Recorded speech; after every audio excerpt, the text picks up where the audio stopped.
You know what? I can't wait the whole 20 more seconds. We gotta talk, Dutch. We gotta talk now because we got a movie review here on the Pierce Code channel, a show about shows, if you will. I am JPO Jordan Pierce Owens, joined here by Dutch McAllister as we have a movie review. It's the first movie review we've done together in a little while. In a long time. Since January, I believe. Or Oh March. boy, 10 months ago. March. It was March. 8 Nicolas months Cage ago. film? It was the Nicolas Cage movie. Yeah, that's when I still lived in good old Florida. And but we are here for the final of the David Gordon Green, Danny McBride trilogy of the Halloween movies. The movies that it's been an interesting time, Dutch. We'll talk about your history with them here in a second. You know, my history is, I do have some love for the Halloween movies. I love the first one. I even like the second one, H2O. Three's interesting. Three's kind of in the lines of this one, maybe down the line where it's like it's pivoting and you give them some credit, but I don't know if I agree with the pivots. 4 through 6 is fine. They have their problems, but they have their fun. I hate 7, I hate Busta Rhymes. Do not like zombies, but I really liked the 2018 reboot. It was recently in my top 10 2010s horror films of the decade. It was in my top 10. I really enjoyed it. Kills was interesting, and now we're here with Ends, man. Well, what's it? I feel like maybe I'm gonna end up liking it just a little bit more here, but we'll see. What's your initial reaction? Just where do you stand with the Halloween franchise, this trilogy, especially this one? I was kind of happy to see it coming to an end, but I was kind of great. Not, when I mean that, I mean is like they built it up so it felt like we're gonna finally get a decent ending to this thing. And all it felt like is if your cat just threw up on the floor. You know what I'm saying? And we're just having to leave Avery out of this. We're just gonna have to look at it, and then we're gonna look at it and say, "Who's gonna clean this shit up now that it's over?" Okay, because that's bad. Okay, that's not a good thing that we're all arguing about this film. But I don't know. I want to hear what you say because I really, really hated this movie. It was 2 hours of excruciating pain. I mean, if you knew the lead in this film, I'm not talking about the main characters that we were introduced to. No, the new dude they brought in. I got to find his name all of a sudden. I can't find it. Help me out with his name real quick. The new dude. It is Rohan Campbell as Corey Cunningham. Okay, now you might have known him if you watched Hulu's The Hardy Boys. Yes, I've watched Hulu's The Hardy Boys. Was he Matt or Jeff? I think he was the oldest, so I think that's Matt, right, or one of those. No, fuck you. Okay, no, like I'm bad with names. I was like, how'd you not catch on? You got me. But I forgot his name. But anyway, he's the eldest of the Hardy Boys. And by the way, this character is the same as the older Hardy Boy brother, in which you cannot stomach him at all on screen. I mean, literally, this kid, he may be a good actor. I just have not seen anything that makes me say, you know what, I think he's going to be a standout one day. Frank, by the way, Frank, if you wanted to know. Frank. Frank, I think was the oldest. And I'm going to tell you, I just very disappointed in this movie. Like I say, it took 20 minutes to introduce this character to the granddaughter, and then all of a sudden, the next thing you know, it's like a Romeo Juliet love story. What the fuck? I mean, literally, and then he. Can I ruin this movie for people? Can I just ruin it? Hold on. Backseat. First, breathe, breathe, touch and breathe. We'll do 2 segments of this review. Let's give our non-spoiler reactions, rate it, and then after that, we'll go through in more detail of whatever we want. So let's non-spoilers first, so that way anyone's watching and don't want to hear it for whatever reason. So this is not the movie that I think a lot of people are anticipating for here. When you see the trailer, because first of all, you barely see that kid in the trailer. You know what I mean? Like it very much. I'll give you this: the last 35 minutes was actually what I expected the movie to be, almost like. Yeah, no, it's they definitely pivoted in a way, and like here's the thing, to a degree, I do applaud them for let's not do the super generic thing, but at the same time, this is a trilogy. This is the number 3 here. You are promising us one thing, delivering another thing, and it's not, to me, this wasn't really totally earned. I mean, the fact that this Rohan guy is technically the lead in my opinion. Yeah. Jamie Lee Curtis again, and I understood why she took a backseat in Halloween Kills. She was hurt. But she kind of again, she's like starts the film and then she gets lost for a chunk of it because it's like again her character takes a backseat to these other things that I just don't think were totally earned or totally suffice. If this was something that we had kind of built upon, maybe either next movie or had started a movie ago, I think I would have been more into it. But it just felt like all of a sudden it was like we're gonna pivot to a totally new area here. It was what the 40, if not 50-minute mark before you see Michael Myers. You don't even see this dude. I remember looking at the time going, where is Michael Myers in my Michael Myers movie? And again, I just don't think I love the opening sequence here. I do like that twist on it. The first scene I was in because I did literally by myself go, what? And I see where they were going with later on here. But again, I don't think the relationship between her and him is earned. He is this, and I get why, but he's a super sad sack and just like and doesn't treat her well, and so I don't think that relationship's earned. Like Halloween Kills, there's some stupidity here. I can understand why you have to have some stupidity with characters because that's just that's a horror movie to get your kills up. But the park scene from Halloween Kills with the nurse and the doctor and the old lady, it reminded me of this one. I thought it was even worse, which was the car shop scene with the kids, the high school. Oh yes. In the band again, just making the stupidest. Two of them made the same dumb decision. Like, hey, my one friend just died in this way. I'm gonna do the exact same thing. Like, like it just be so we can get a bloody kill out of it. You know what I mean? Just bad decision making, just to simply get your body count up. And this thing was just. And I thought it did I thought it was a little boring, little plotting at points here too. I was invested enough to definitely keep going, but I definitely wasn't ever enthralled by what I was getting here. It was like me watching a train wreck, and I just wanted to see what it looked like. At the end of the day, I wanted to go down the whole rail to see how fucked up it really can get. And I got to tell you, I don't like to cuss on this show. It's a family show.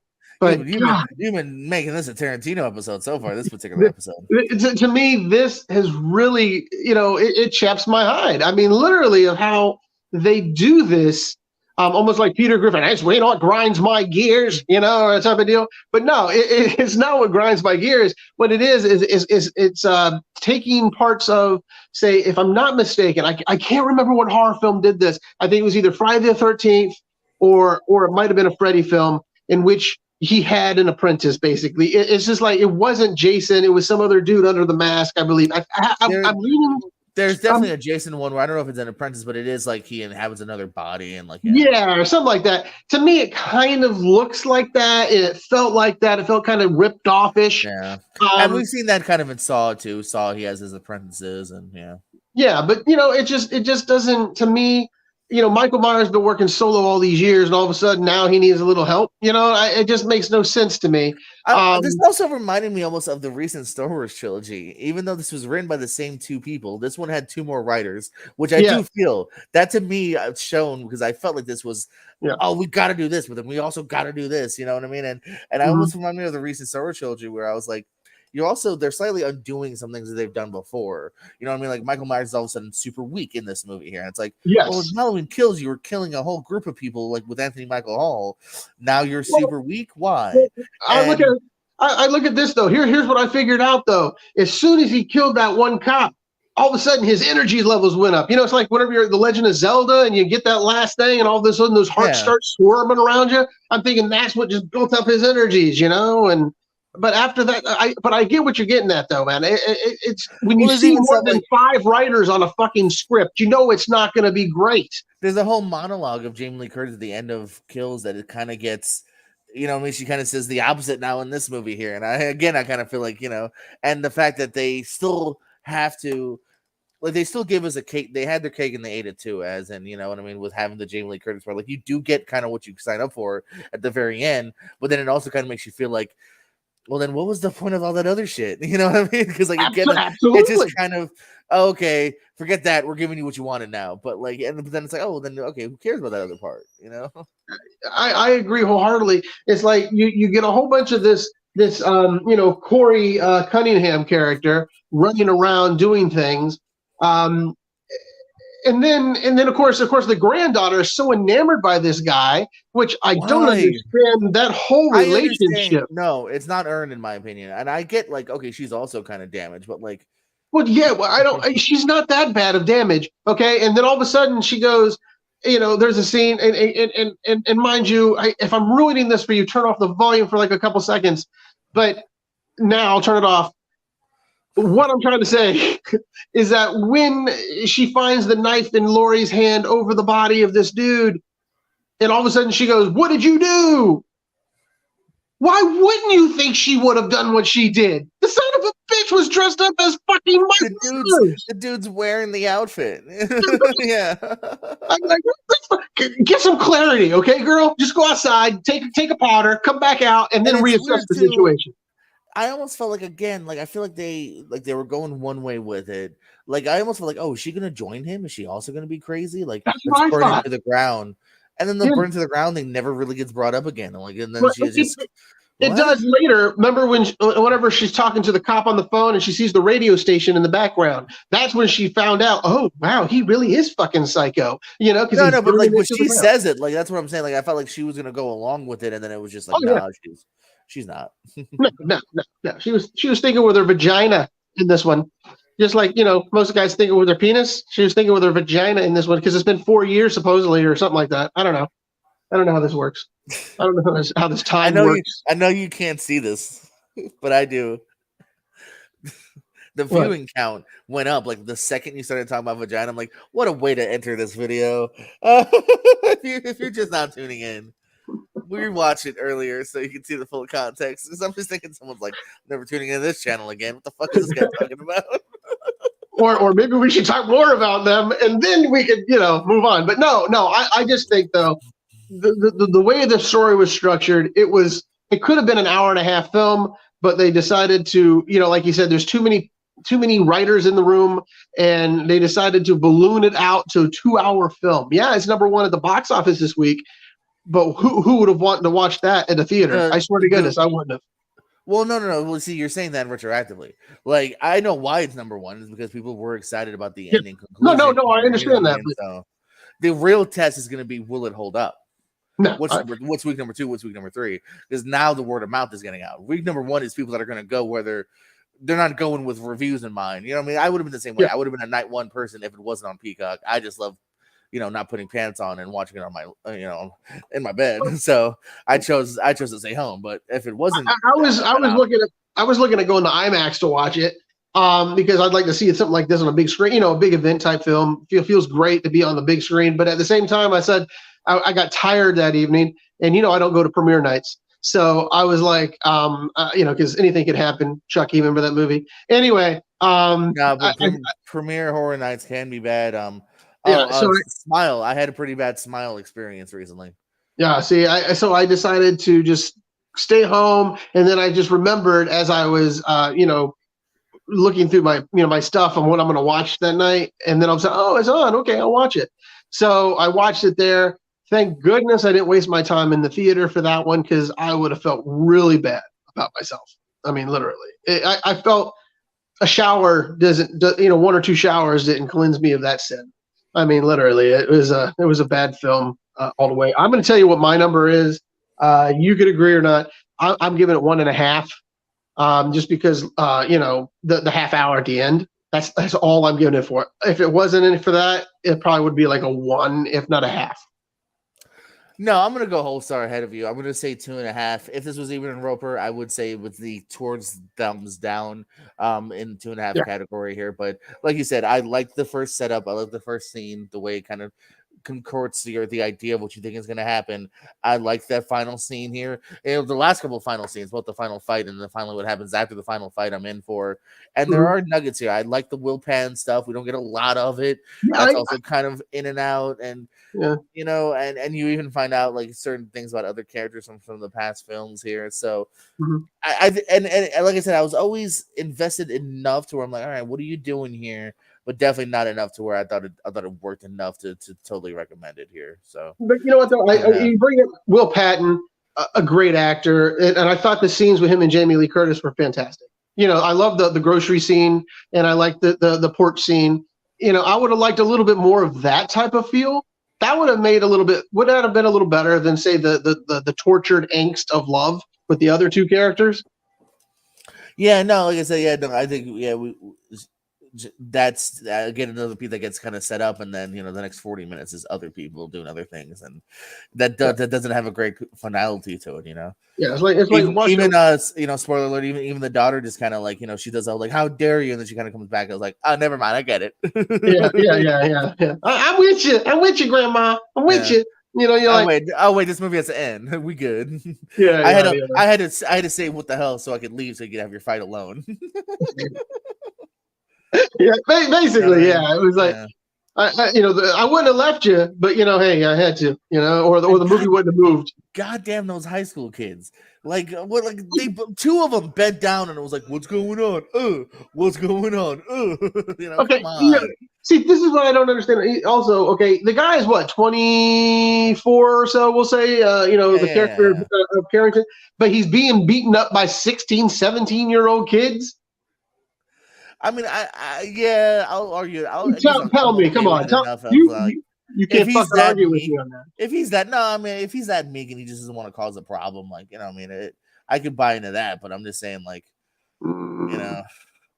I do say that it does give me like it vibes of like, man, these kids always are in the same spot as him. How small is this damn town? You know what I mean? Like, I feel like if I had a bully, I never ran into them like 7 times throughout the week. When I was a kid, I see him at school. I was never like, oh shit, here he is at Target. Oh shit, Burger King. Like, yeah, that's what I don't understand either. It is not a small town if you look at it because it looked huge at the end, but yet in this one, it's like everyone says, hey, we're all going to be at the corner store. We're all going to be at the little the Tasty Freeze down the street. And damn the stepfather too. As soon as he handed that high school kid the gun at the end with the high school kids, he handed the one kid a gun. I was like, well, that dude's about to die by his own gun, and sure enough, which again goes back to Kills with the one girl who gets like the ricochet gun in her head. Like, what the? Oh yeah. Come on.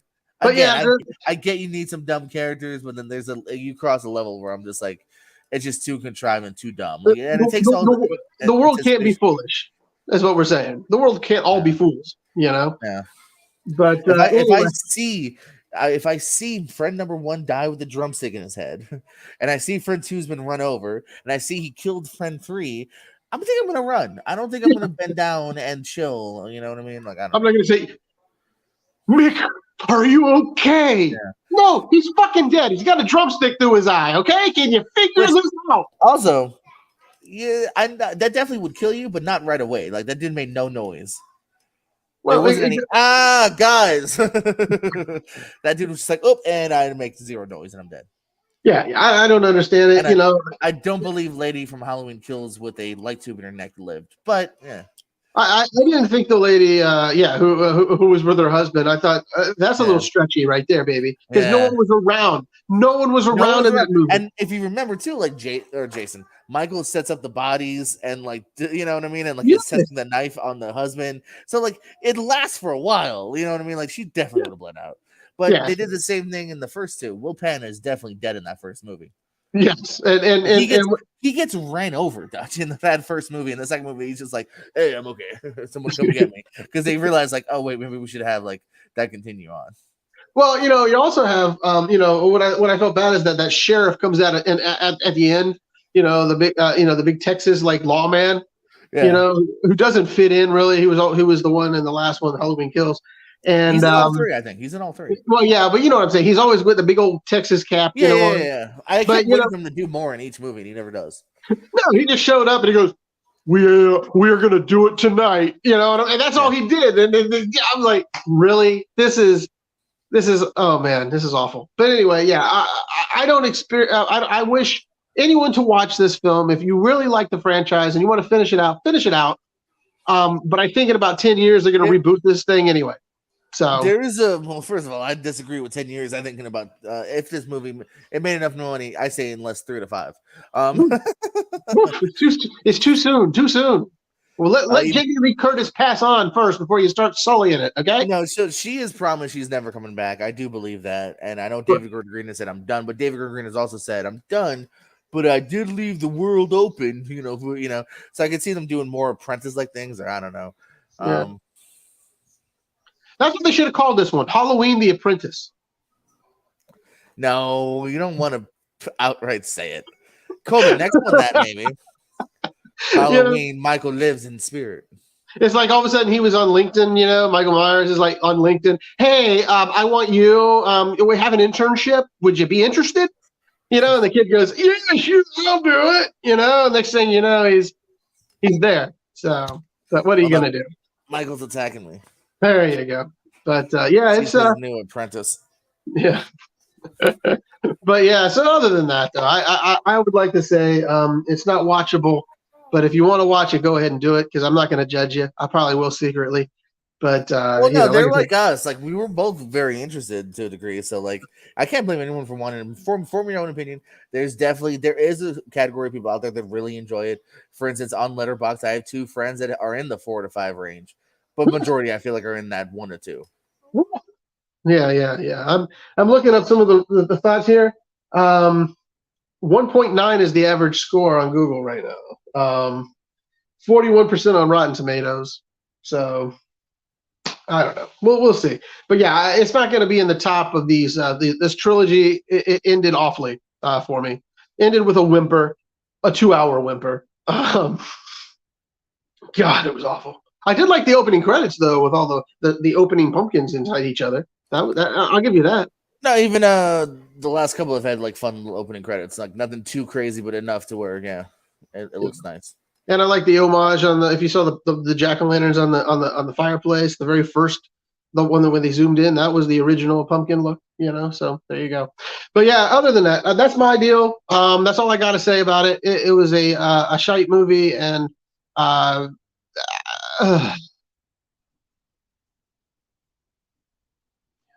Do that again. All right. Do that again. I'm gonna bite your finger off. So for Des McAllister, any plugs or parting words? I never, man. I don't plug anything. I just say I'll be back one day when I feel like it, as long as the door is open. Door's always open for you, my friend, and the door's open for you too at home. If I like it and you're nice, let me know. Comment message. So yes, like, subscribe, tell a friend, tell an enemy. Let us know what you thought of Halloween Ends. Do you think it's great? Do you think it's horrible? Are you in the middle? Let us know. Thanks for watching. Good night.